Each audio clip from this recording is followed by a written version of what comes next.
12ஆம் பாவகம் ஜோதிடர்கள் கட்டாயம் தெரிந்து உணர்ந்து இயக்க வேண்டிய சூட்சம பாவகம் அப்படிங்கிறத நம்மளாம் நீங்கள் தெரிஞ்சுக்கணும். அப்போ 12ஆம் பாவகம் நல்லா இருந்தால் தான் கற்ற கல்வியினால் நம்ம பாக்கியத்தை பெற முடியும் அப்படிங்கிறத முதல்ல நம்ம தெரிஞ்சுக்கணும். 4ஆம் இடம் தான் கல்வி, 4ஆம் இடம் தான் பிறந்த ஊர், 4ஆம் இடம் தான் சுகம், 4ஆம் இடம் தான் வண்டி வாகனம், 4ஆம் இடம் தான் நமக்கான ஒழுக்கம். இது எல்லாமே எந்த இடத்துல இருக்குது? 12ஆம் பாவத்தில் தான் இருக்குது. 6ஆம் பாவகம் 6க்கு அது 7. கடனை நிவர்த்தி பண்ணுற ஸ்தானமே 12 தான். நோயை நிவர்த்தி பண்ணுற ஸ்தானம் 12. 12ஆம் பாவகத்தை நம்ம கரெக்டாக மேட்ச் பண்ணி இணைச்சாதான் கணவன் மனைவனுடைய வாழ்க்கை நல்லா இருக்கும் அப்படிங்கிறதையும் நம்ம தெரிஞ்சுக்கணும். சரி, 8க்கு எத்தனாவது இடம் அது? 12ஆம் பாவத்தினுடைய சூட்சமங்கள். 12ஆம் பாவத்தினுடைய சூட்சமம் 6க்கு 7. அது அதை விட சூப்பர். வேற 12ஆம் பாவகம் ஜோதிடர்கள் கட்டாயம் தெரிந்து உணர்ந்து இயக்க வேண்டிய சூட்சம பாவகம் அப்படிங்கிறத நம்மளாம் நீங்கள் தெரிஞ்சுக்கணும். 12ஆம் பாவத்தில் என்னென்ன விஷயம் இருக்குது? விரயம், அயன சயன சுகம் ஓகம், இதெல்லாமே நம்ம சொல்கிறது தான். 12ஆம் பாவம் தான் நம்ம வாழ்க்கையிலுடைய இறுதிக்கட்ட வாழ்க்கையே சொல்லும். கரெக்டாக சொல்கிறேண்ணா?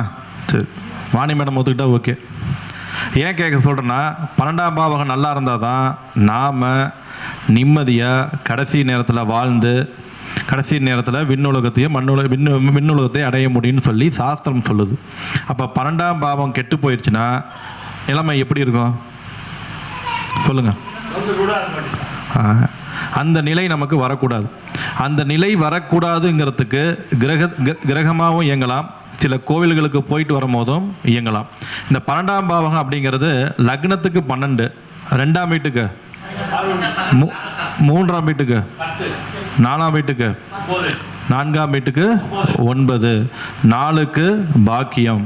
அப்போ 12ஆம் பாவகம் நல்லா இருந்தால் தான் கற்ற கல்வியினால் நம்ம பாக்கியத்தை பெற முடியும் அப்படிங்கிறத முதல்ல நம்ம தெரிஞ்சுக்கணும். 4ஆம் இடம் தான் கல்வி, 4ஆம் இடம் தான் பிறந்த ஊர், 4ஆம் இடம் தான் சுகம், 4ஆம் இடம் தான் வண்டி வாகனம், 4ஆம் இடம் தான் நமக்கான ஒழுக்கம். இது எல்லாமே எந்த இடத்துல இருக்குது? 12ஆம் பாவத்தில் தான் இருக்குது. அப்போ 4ஆம் இடத்தினுடைய பாவகம் நல்லா இருக்குன்னா 12ஆம் இடம் நன்றாக இருக்கணும் அப்படிங்கிறத முதல்ல தெளிவாக தெரிஞ்சுக்கணும். 5க்கு அது 8. அப்போ 5க்கு 8னா குழந்தை மட்டும் இல்லை, 5ங்கிறது தாத்தாவை சொல்லும், பூர்வ புண்ணியத்தையும் சொல்லும், நம்மளுடைய மனோபலத்தை சொல்லும், மந்திர சக்தியும் சொல்லும், குலதெய்வத்தையும் அதுதான் சொல்லும். 6ஆம் பாவகம் 6க்கு அது 7. கடனை நிவர்த்தி பண்ணுற ஸ்தானமே 12 தான். நோயை நிவர்த்தி பண்ணுற ஸ்தானம் 12. ஓகேங்களா? எதிரியை நிவர்த்தி பண்ணுற ஸ்தானம் 12. உத்தியோகத்தை விருத்தி கொடுக்கறது 12ஆம் இடம். இப்போ உத்தியோகத்தை என்ன தேடணும்? 6ஆம் பாவத்தை மட்டும் பார்க்கக்கூடாது. 12ஆம் பாவகம் நல்லா இருந்தால் மட்டும்தான் உத்தியோகத்துக்கான விஷயத்தை ஆக்டிவேட் பண்ண முடியும். 7க்கு 6 தான் ஒருவருடைய பெண்ணுடைய ஜாதகத்தில் கணவன் வேலை உத்தியோக புருஷ லட்சணம்னாங்க. அப்போ அந்த பெண்ணுடைய ஜாதகத்தில் 12ஆம் இடம் நல்லா இருந்தால் தான் வரக்கூடிய கணவன் நல்ல உத்தியோகத்தில் இருப்பாங்க அப்படிங்கிறது சொல்லியிருக்கும். இப்போ ஒரு தனுசு லக்னம் 12ல் செவ்வாய் கேது இருக்குது. கணவனுடைய தொழில் எப்படி இருக்கும்? உத்தியோகம் எப்படி இருக்கும்?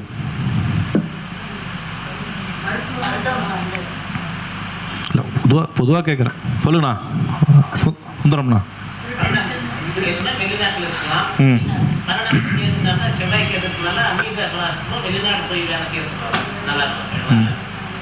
12 முறை இது வரைக்கும் முயற்சி பண்ணுறாரு, அவரால் வெளிநாடே போக முடியல. அந்த பெண்ணுடைய ஜாதகத்தில் 12ஆம் அதிபதி வலுவாக இருக்குது. 12ஆம் அதிபதி பாதிக்கக்கூடாது அப்படிங்கிறது தான் முக்கியமான விஷயம்.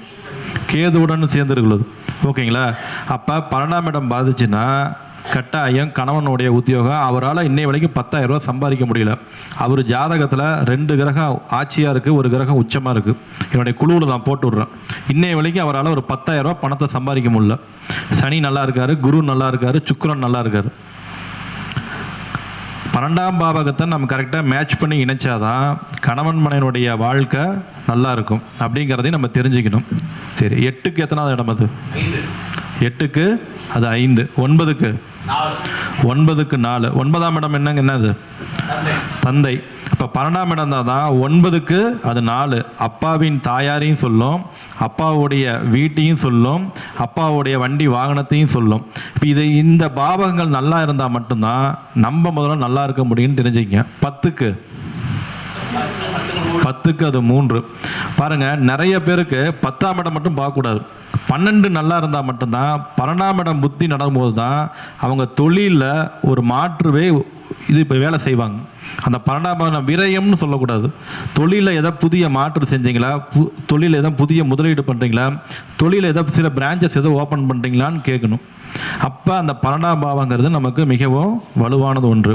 11க்கு 2. இது எப்படின்னா, நிறைய ஜாதகங்களை ஆய்வு பண்ணி பார்க்கும்போது இந்த 12ஆம் பாவகத்தை மட்டும் தனியாக எடுத்து பார்க்கும்போது சிம்ம லக்னம் 12ல் சந்திரன் ஆட்சி, அந்த பெண்ணுடைய கணவன் மிகப்பெரிய உத்தியோகத்தில் இருக்கிறார். தனுசு லக்கணம் 12ல் செவ்வாயுடன் கேது, அவர் இந்த பிராபலத்தில் இருக்கிறார். கும்ப லக்கணம் 12 சனி ஆட்சியாக இருக்குது. ஓகேங்களா? அந்த சனி பகவான் அந்த பெண்ணுடைய கணவரும் பார்த்திங்கன்னா இன்னைய வரைக்கும் ஒரு கூலி வேலைக்கு தான் போகிறார். இப்போ அவங்க ஜாதகம் தான் பேசும். ஆனால் ஒரு பெண்ணோட ஜாதகம் எப்படி நம்ம இது பண்ணுதுன்னு பார்க்கும்போது, அப்போ அந்த 12ஆம் இடத்தினுடைய அதிபதி பாதிக்கக்கூடாது.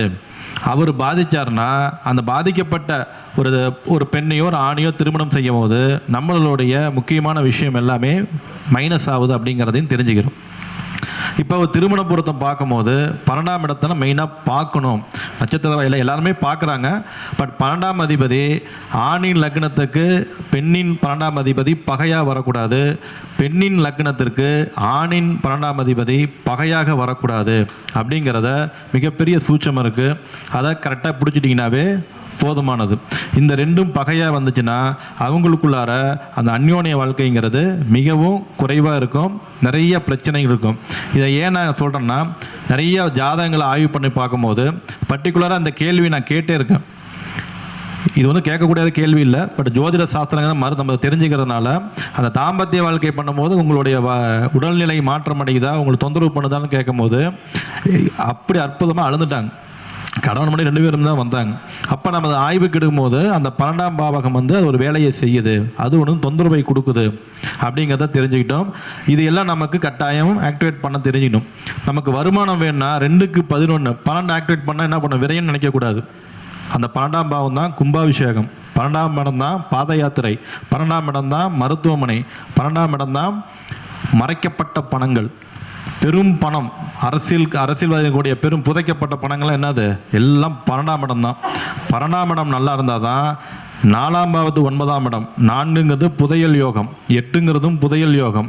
அந்த 12 நல்லா இருந்தால் மட்டும்தான் புதையல் கிடைக்கும் அப்படிங்கிறத தெரிஞ்சுக்கணும். நம்ம 12ங்கிறத விரயம் மட்டும் எடுத்துக்கூடாது. நமக்கு 12ஆம் அதிபதி நல்லா இருக்கணும், 8ஆம் அதிபதி நல்லா இருக்கணும், 6ஆம் அதிபதி நல்லா இருக்கணும். ஆனால் 12ஆம் அதிபதி நல்லா இருந்தால் மட்டும்தான் நீங்கள் ஒரு பெரும் செல்வத்தை சம்பாதிக்க முடியும். உங்களுக்கு அதிர்ஷ்ட பாவகம் ஈஸியாக இயங்கும். அப்புறம் எத்தனை சில பிரச்சனைகள் வந்தாலும் இந்த 12ஆம் அதிபதி நல்லா இருந்தால் அவங்க தப்பிச்சுக்கிட்டே வருவாங்க.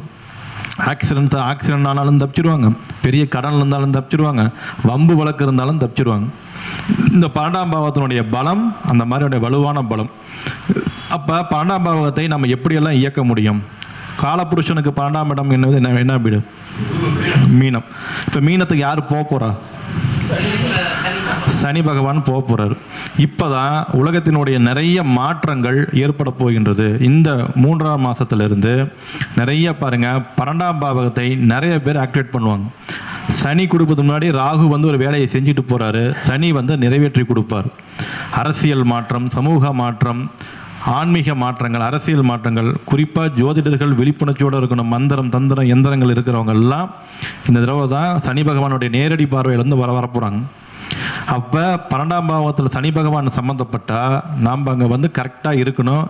மறைஞ்சிருக்கிற விஷயத்தை அத்தனையும் வெளியில் கொண்டு வரக்கூடிய காலமாக இந்த சனி பகவானுடைய 2025 பெயர்ச்சி மிகப்பெரிய ஒரு மாற்றத்தை உலக லெவலில் தரப்போகுது. 12ஆம் இடம் தான் மறைக்கப்பட்ட சொத்துக்கள், மறைக்கப்பட்ட விஷயங்கள், இதெல்லாம் இந்த உலகத்தில் மறைச்சதோ அத்தனையுமே மண்ணிலிருந்து வெளிவருவது போல ஆட்டோமேட்டிக்காகவே எல்லாமே ரிலீஸ் ஆகி வரக்கூடிய ஒரு காலம் அதுதான். அப்போ நிறைய பேர்த்துக்கு இந்த தூக்கம் சார்ந்த பிரச்சனைகள் மிக மிக மிக அதிகமாகும். அயன சயன சுகம் பாதிக்கும். நிறைய பேர் என்ன பண்ணுவான்னு கேட்டிங்கன்னா பாத யாத்திரையை அதிகமாக ஏற்படுத்துவாங்க, இயற்கையாகவே ஏற்படுத்துவாங்க. வேணால் பாருங்கள், நீங்கள் இன்றைக்கி பாத யாத்திரை போகக்கூடியவங்களுடைய நிலையும் அடுத்த வருஷம் பாத யாத்திரை போகக்கூடிய எண்ணிக்கையும் பாருங்கள். இது எல்லாமே மாற்றி யார் கொடுப்பாங்கன்னா சனி பகவான் தான் போவார். சனி பகவானுக்கு மிக மிக பிடித்த வீடு மீனம். அவருடைய நட்சத்திரம் மிக முக்கியமான நட்சத்திரம் இருக்கிறது உத்திரட்டாதி. 12ஆம் இடத்து காரகன் யார்? காரகன் சனி பகவான். 12ஆம் இடத்துக்கு காரகன் சனி பகவான். 7ஆம் இடத்துக்கு காரகன் சுக்கிரன் மாதிரி 12ஆம் இடத்துக்கு காரகன் சனி பகவான். அப்போ சனி பகவான் நம்ம நல்லா இருக்கணும், நம்ம வாழ்க்கையில் நல்லா இருக்கணும், நிறைய தொழில் மாற்றம் ஏற்படுத்தணும்னா நம்மளுடைய பாதங்களை மிருதுவாக வைத்து கொள்ள வேண்டும். எப்படி வச்சுருக்கணும்? பனி வெடிப்பு இருந்தால் தயவு செய்து பனி வெடிக்கு போகக்கூடிய அனைத்து வேலைகளையும் செஞ்சிடணும். பாதத்தின் வழியாக நோய்கள் பரவும். பாதத்தின் வழியாகவே நமக்கு தேவையில்லாத கெட்ட எனர்ஜி எல்லாமே அதில் இறங்கும். மருதாணி வைக்க சொல்ல வேண்டிய நோக்கமே அதுதான். மருதாணி வைக்க சொன்னது நோக்கம் வந்து பாதத்தின் வழியாக நல்ல சக்தியும் உள்ளே போகும், கெட்ட சக்தியும் உள்ளே போகும். அப்போ ஒரு கோயிலுக்குள்ளே போகும்போது மருதாணியை காலில் வச்சுட்டு போனாங்கன்னா அந்த கோயிலுக்கு கூடிய இறை எனர்ஜி அந்த பாதத்தின் வழியாக உள்ளே வந்து அவங்களுடைய ஆழ்மனதை அடைந்து யோக சக்கரத்தோடு கலந்து அவங்களுடைய வாழ்க்கையை சீரமைக்கும். இதுதான் நடைமுறையில் வந்துட்டு இருக்கு. அப்போ அந்த பாதங்களை ரொம்ப கேர்ஃபுல்லாக பார்த்துக்கணும். அதே மாதிரி நமது செருப்புகளை அடிக்கடி மிக தூய்மையாக வைத்து கொள்ள வேண்டும். செருப்பு வந்து நமக்கு மிகப்பெரிய யோகத்தை தரக்கூடியது. செருப்பு தான் நம்ம வாழ்க்கையில் முன்னேற்றத்தை தரக்கூடியது. அப்போ செருப்பு நம்ம என்ன பண்ணியிருக்கணும், அதை ரொம்ப அழுக்கு படிஞ்ச மாதிரி இருந்துச்சுனாவே நமக்கு சரி வராது. நோய்களுக்கான விரயச்செலவு அதிகமாகும், நிம்மதியாக தூங்க முடியாது. அதே சமயத்தில் பார்த்திங்கன்னா பணம் வருவதை நிறைய தடை பண்ணக்கூடிய விஷயத்தை இந்த செருப்பு செய்யும். அப்போ செருப்புகளை வளர்ந்தவங்கெல்லாம் பாருங்கள், பணக்காரர்கள்லாம் பார்த்தீங்கன்னாவே அடிக்கடி அதை நீட்டாக வச்சுருப்பாங்க. ஒயிட் கலர் செருப்பு போடுவாங்க, சில பேர் பிளாக்கும் போடுவாங்க. ஆனால் செருப்பு எப்படி இருக்கும்? பல பலன் இருக்கும், கால் எப்படி மிருதுவாக இருக்கும். அதுக்கு அவங்க வெளியில் அதிகம் வேலை செய்யலாம் கூட நினச்சிக்கலாம். நம்ம அப்படி என்ன பண்ணோம், அந்த கால்களை தினந்தோறும் இரவு படுக்கிறதுக்கு முன்னாடி சுத்தமாக காலை கழுவிட்டு அந்த பாதத்தில் தேங்காய் எண்ணெய் வச்சு கொஞ்ச நேரம் மசாஜ் பண்ணிட்டு படுத்தோம்னா உடல் ஆரோக்கியம் கிடைக்கும். 12ஆம் பாவம் ஆட்டோமேட்டிக்காக ஆக்டிவேட் ஆயிரும். அக்குப்பஞ்சர் முறையில் நீங்கள் பண்ணிக்கிட்டாலும் சரி, இல்லை உங்களுக்கு தெரிஞ்ச முறையில் பாதத்தை தூய்மை பண்ணி நைட்டு படுக்கிறதுக்கு முன்னாடி சுத்தமான தேங்காய் எண்ணெயில் நீங்கள் வந்து அந்த அழுத்தி விட்டிங்கனாவே, இந்த பாதத்தை அழுத்தி விட்டிங்கனாவே ஆட்டோமேட்டிக்காக உடல் எனர்ஜி ஆயிரும். கெட்ட கனவுகள் வராது, உங்களுடைய சக்தி விரயமாகாது, மைண்ட் பவர் நல்லா இருக்கும். இந்த மைண்ட் பவர் நல்லா இருந்தாலே நம்ம வாழ்க்கை சிறப்பாக இருக்கும். அந்த 12ஆம் பாவத்துக்கு நிறைய கோவில்கள் இருக்குது. அந்த எந்த விஷயத்துக்காக 12ஆம் பாவ திசை நடக்கணுன்னே நீ விரைய போயிடும், ஊரை விட்டு போயிடணும் அப்படின்லாம் நம்ம சொல்ல தேவையில்லை. 12ஆம் பாவகம் வந்து நமக்கு நல்ல விஷயம் தரதுனால 12ஆம் பாவத்தின் கோவில்கள் எல்லா கோவில்கள்லையும் 12ஆம் பாவம் ஆக்டிவேட் பண்ணலாம். ஓகேங்களா? எங்கே போனாலும் குறிப்பாக 12ஆம் பாவம் நல்லா இருக்குன்னா நீங்கள் பழனிக்கு போகிறது, திருவண்ணாமலைக்கு போகிறதெல்லாம் 12ஆம் பாவகத்தை சுபயோகமாக மாற்றி கொடுக்கும்.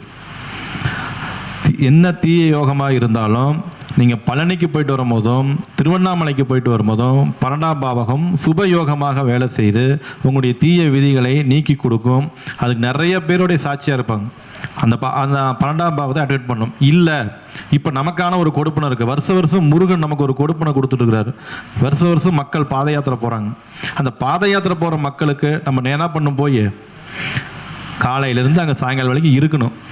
இருந்து அந்த நடந்து போகக்கூடிய மக்களுக்கு ஏதாவது நம்மளால் முடிஞ்ச ஏதாவது ஒரு விஷயத்தை நம்ம செய்யணும். முருகன் கொடுக்குற வாய்ப்பை நாம் பயன்படுத்திக்கிட்டோம்னா ஒன்று நம்ம போகணும், இல்லை போகிறவங்களுக்கு உதவி செஞ்சோம்னாவே மிகப்பெரிய யோகங்கள் கிடைக்கும். இதெல்லாம் அனுபவத்தில் நீங்கள் பார்க்கலாம், தெரிஞ்சுக்கலாம். யார் பண்ணுறாங்களோ இல்லையோ, நாம் ஜோதிடர்களாகிய நாம் இந்த 12ஆம் பாவத்தை ஆக்டிவேட் பண்ணும்போது நமக்கு மிகப்பெரிய யோகத்தை அதை ஏற்படுத்தி கொடுக்கும். ஜோதிடம் எத்தனாம் பாவகம்? 5. 8 வருது, 5 வருது. 8க்கு 12 எத்தனாவது பாவகம்? 8க்கு அது 5, 5க்கு அது 8. புரிஞ்சுட்டிங்களா? ஜோதிடத்தில் புகழ் பெறணும், ஜோதிடத்தில் பெயர் புகழ் அடையணும். நிறைய ஜோதிடர்களை பாருங்கள், இந்த 12ஆம் பாவகம் மறைமுகமாக அவங்களுக்கு விபரீத ராஜயோகம் கூட யாருக்காருக்கெல்லாம் இருக்குதோ அவங்க எல்லாம் மிகப்பெரிய ஜோதிடர்களாக இருக்காங்க. நீங்கள் ஜோதிடர்கள்னாவே வந்து குரு நல்லா இருக்கணும், புதன் நல்லா இருக்கணும்னு நினைக்க வேண்டாம். இந்த 12ஆம் பாவகம் கெட்டு போய் வச்சுருப்பாங்க. ஆனால் நீச்சபங்க ராஜயோகமாக பல பேருக்கு அது யோகத்தை கொடுத்து கொண்டுட்டு இருக்குது. இப்போ சமீபத்தில் இருக்கக்கூடிய 3-4 குருமார்கள் எல்லாமே 12ஆம் பாவகம் நீச்ச யோகத்தில் இருந்து மிகப்பெரிய யோகத்தை கொடுத்து இன்னைக்கு பேர், புகழ், செல்வாக்கு, அந்தஸ்து எல்லாமே கொடுத்துட்ருக்கு. அந்த 12ஆம் பாவகத்தை அவங்க சூட்சமாக இயக்கிட்டு இருக்காங்க. மறைந்த முதல்வர் ஜெயலலிதா அம்மாவும் 12ஆம் பாவகத்தை அற்புதமாக இயக்குனாங்க. அதெல்லாம் நிறைய முதல் விஷயம் தெரிஞ்சவங்க எல்லாமே 12ஆம் பாவத்தை இயக்கும் போது பெரும் தனம், சாதாரண பணம்லாம் கிடையாது, பெரும் தனத்துக்கு சொந்தக்காரர்களாக முடியும். பெரும் பணங்கள் கொட்டி கிடக்குது, பெரும் வாய்ப்புகள் அங்கே கிடைக்குது. உத்தியோகமாக 12ஆம் பாவம் ஆக்டிவேட் ஆகும். தொழில் சரியில்லையா, 12ஆம் பாவத்தை ஆக்டிவேட் பண்ணும்போது தொழிலில் ஒரு மாற்றம் வரும். அங்கே அந்த ஆற்றத்தை சரியாக பயன்படுத்திக்கணும். எந்த இடத்துல நமக்கு ஞானம் வேணும்னா, இந்த 12ஆம் அதிபதியோ 12ஆம் வீட்டில் பாவ கிரகம் சம்மந்தப்படுதா இல்லை பாதகாதிபதி சம்மந்தப்படுதாங்கிறத மட்டும் பார்க்கணும். அது ஆக்டிவேட் பண்ணும்போது அதுவும் ஆக்டிவேட் ஆகிரும். அப்போ அங்கே மட்டும் சம்மந்த கட்டாயம் எடுத்து நம்ம பயன்படுத்தினோம்னா நமக்கு மிகப்பெரிய யோகம் உண்டு அப்படின்னு சொல்லிட்டு இன்றைய கருத்தரங்கத்தில் பேச வாய்ப்பு தந்த அனைவருக்கும் நன்றி.